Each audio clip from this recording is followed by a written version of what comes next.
ರಾಜ್ಯದಲ್ಲಿ deadly corona bomb silent ಆಗಿ blast ಆಗ್ತಾ ಇದೆ. ಆರೋಗ್ಯ ಇಲಾಖೆ ಕೂಡ ಅಲರ್ಟ್ ಆಗಿದೆ. ಸಿಎಂ ಸಿದ್ದರಾಮಯ್ಯ ತಾಂತ್ರಿಕ ಸಲಹಾ ಸಮಿತಿ ಜೊತೆ ಮಹತ್ವದ ಸಭೆಯನ್ನು ನಡೆಸಿದ್ರು.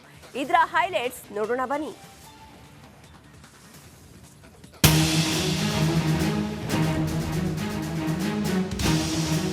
ಇಡೀ ಪ್ರಪಂಚವನ್ನೇ ತಲೆಕೆಳಗಾಗಿಸಿದ್ದ ಡೆಡ್ಲಿ ಕೊರೋನಾ ವೈರಸ್ ರೀ ಎಂಟ್ರಿ ಆಗಿದೆ.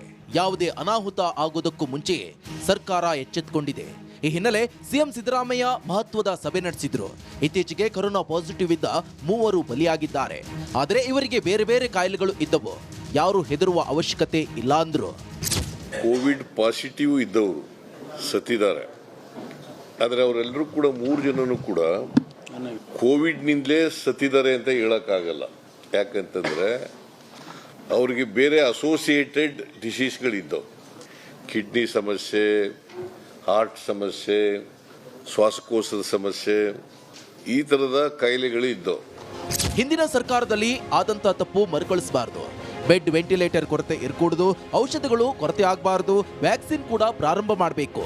ಈಗಿರುವ ತಳಿ ಕೊರೋನಾದ ಉಪತಳಿ ಒಮಿಕ್ರಾನ್ ಉಪತಳಿ JN.1 ರಾಜ್ಯದಲ್ಲಿ 92 ಮಂದಿಗೆ ಪಾಸಿಟಿವ್ ಬಂದಿದೆ ಅಂದ್ರು. ವೆಂಟಿಲೇಟರ್, ಬೆಡ್ ಇವೆಲ್ಲನೂ ಕೂಡ ಮುಂಚಿತವಾಗಿ ಎಲ್ಲ ತಯಾರು ಮಾಡ್ಕೊಂಡಿರಬೇಕು. ಅಗತ್ಯಕ್ಕೆ ಯಾವ್ಯಾವುದು ರಿಕ್ವೈರ್ಡ್ ಮೆಟೀರಿಯಲ್ಸ್ ಬೇಕಾಗ್ತದೆ ಕೋವಿಡ್ಗೆ ಸಂಬಂಧಪಟ್ಟಂತೆ ಎಲ್ಲ ಮೆಟೀರಿಯಲ್ಸ್ಗಳನ್ನ ಕೂಡ ಒದಗಿಸ್ಕೊಂಡಿರ್ಬೇಕು ಅಂತ ಸ್ಟ್ರಿಕ್ಟಾಗಿ ಹೆಲ್ತ್ ಡಿಪಾರ್ಟ್ಮೆಂಟ್ಗೆ ಹೇಳಿದ್ದೀವಿ. ಇದೆ ಇದು ಮಾಡ್ತೀವಿ, ಸಿಗುತ್ತೆ, ಅದು ತಗೋಬಹುದು. ಏನು ಕ್ರಿಸ್ಮಸ್ ಹೊಸ ವರ್ಷಕ್ಕೆ ಯಾವುದೇ ಗೈಡ್ಲೈನ್ಸ್ ಇರಲ್ಲ ಅಂತ ಸಿಎಂ ಹೇಳಿದ್ರು. ಅದೇ ಜನ ಸೇರ್ತಾರಲ್ಲ, ಮಾಸ್ಕ್ ಹಾಕೊಳ್ಳಿ ಅಲ್ಲಿ ಅಂತ ಹೇಳಿದೀನಿ. ಜನ ಸೇರ್ತಾರಲ್ಲಪ್ಪ, ನೀವು ಹಾಕೊಳ್ಳಿ. ನೀವು ಏನಾದ್ರು ಹೋದ್ರೆ, ನ್ಯೂ ಇಯರ್ಸ್ ಡೇ ಮಾಡಕ್ ಹೋದ್ರೆ ಮಾಸ್ಕ್ ಹಾಕೊಂಡು ಹೋಗಿ. ಒಟ್ನಲ್ಲಿ ರಾಜ್ಯದಲ್ಲಿ ಕೊರೋನಾ ಹಾವಳಿ ಹೆಚ್ಚಾಗ್ತಾ ಇದೆ. ಜನರು ತಮ್ಮ ಎಚ್ಚರಿಕೆಯಲ್ಲಿ ತಾವಿರಬೇಕು. ಕೇರಳದಲ್ಲಿ ಕಾಣಿಸಿಕೊಂಡ ಕರೋನಾ ಉಪತಳಿ ರಾಜ್ಯದಲ್ಲಿಯೂ ತನ್ನ ರಕ್ಕಸ ರೂಪವನ್ನ ಮತ್ತೊಮ್ಮೆ ತೋರಲು ಮುಂದಾಗಿದೆ. ಕೋವಿಡ್ನ ಅಸಲಿ ಆಟ ಶುರುವಾಗುವ ಮುನ್ನವೇ ರಾಜ್ಯದಲ್ಲಿ ಹೈ ಅಲರ್ಟ್ ಕರಗಂಟೆ ಮೊಳಗಿದೆ.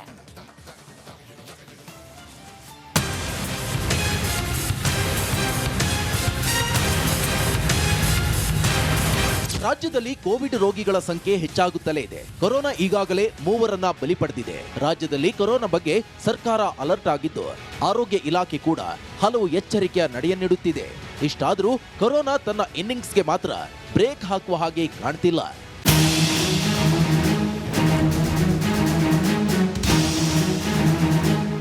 ಇನ್ನು ಭಾರತದಲ್ಲಿ ಲಸಿಕೆ ಪಡೆದವರ ಪ್ರಮಾಣ ಹೆಚ್ಚಿದೆ.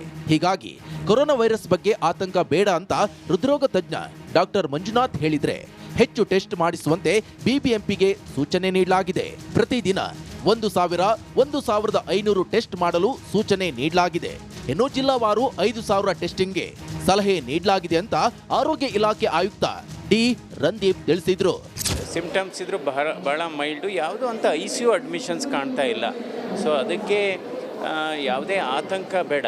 ಹೆಚ್ಚು ಬದಲಾವಣೆ ಇಲ್ಲ. ಇದು ಹಳೆ ಒಮಿಕ್ರಾನ್ ಸ್ಟ್ರೇನ್ ಏನಿದೆ ಅದರಲ್ಲೇ ಒಂದು ಸಬ್ ವೇರಿಯಂಟ್ ಇದು. ಬಟ್ ಯಾಕೆ ಇದ್ರ ಬಗ್ಗೆ ಹೆಚ್ಚು ಆತಂಕ ಹರಡಿದೆ ವಿಶ್ವಾದ್ಯಂತ ಅಂದರೆ, ಇದು ವೇಗವಾಗಿ ಹರಡುವಂಥ ಒಂದು ಸ್ಟ್ರೇನ್ ಅಂತ ಹೇಳ್ಬೋದು. ಇತ್ತ PPE ಕಿಟ್, ಗ್ಲೌಸ್, ಮಾಸ್ಕ್ ಧರಿಸಿ ಫೀಲ್ಡ್ಗಿಳಿದ ಸಿಬ್ಬಂದಿ ಬೆಂಗಳೂರಿನಲ್ಲಿ ಕೊರೋನಾ ವೈರಸ್ ಟೆಸ್ಟಿಂಗ್ ಶುರು ಮಾಡಿದ್ದಾರೆ. ಬೆಂಗಳೂರಿನ ಪಾಲಿಕೆ ಆಸ್ಪತ್ರೆಗಳಲ್ಲಿ ಟೆಸ್ಟಿಂಗ್ ಆರಂಭವಾಗಿದ್ದು, ಜನರ ಮಾಹಿತಿ ದಾಖಲಿಸಿಕೊಂಡು ಕೋವಿಡ್ ತಪಾಸಣೆ ಮಾಡಲಾಗುತ್ತಿದೆ. ಕೊರೋನಾ ನಡೆಗೆ ಗಡಿ ಜಿಲ್ಲೆ ದಕ್ಷಿಣ ಕನ್ನಡದಲ್ಲಿ ಮಹಾ ನಿರ್ಲಕ್ಷ್ಯ ಕಂಡುಬಂತು. ವಾಹನಗಳ ತಪಾಸಣೆ ಮಾಡದೆ ಆರೋಗ್ಯಾಧಿಕಾರಿಗಳು ಬೇಜವಾಬ್ದಾರಿ ತೋರಿದ್ರು. ದೇವನಹಳ್ಳಿಯಲ್ಲಿ RT-PCR ಟೆಸ್ಟ್ ಕಿಟ್ ಇನ್ನೂ ಬಂದಿಲ್ಲ. VTM ಕಿಟ್ ಇಲ್ಲದ ಕಾರಣ RT-PCR ಟೆಸ್ಟಿಂಗ್ ಶುರುವಾಗಿಲ್ಲ. ಈ ಹಿಂದೆ ಕಳಿಸಿದ 3,000 VTM ಕಿಟ್ಗಳು ಡೇಟ್ ಎಕ್ಸ್ಪೈರ್ ಆದ ಕಾರಣ ನಿಷ್ಕ್ರಿಯಗೊಂಡಿವೆ. ಇತ್ತ ಬೆಳಗಾವಿಯ ಬಿಮ್ಸ್ನಲ್ಲಿ ಅಳವಡಿಸಿರುವ RT-PCR ಯಂತ್ರ ಕೈಕೊಟ್ಟಿದೆ. ಕಾರವಾರ, ಕಲಬುರಗಿ ಜಿಲ್ಲೆಯಲ್ಲಿ ನಿರಾತಂಕ ಕಂಡುಬಂತು. ಇನ್ನು ಗೋವಾ, ಮಹಾರಾಷ್ಟ್ರ ಗಡಿಯಲ್ಲಿ ಯಾವುದೇ ಕಟ್ಟೆಚ್ಚರಿಕೆ ಕಂಡುಬರಲಿಲ್ಲ. ಒಟ್ಟಾರೆ ಸರ್ಕಾರ, ಆರೋಗ್ಯ ಇಲಾಖೆ ಜೊತೆಗೆ ಜನರ ಸಾಥ್ನಿಂದ ಮಾತ್ರ ಕೊರೋನಾ ರೂಪಾಂತರಿಯನ್ನ ಹಿಮ್ಮೆಟ್ಟಿಸಲು ಸಾಧ್ಯ.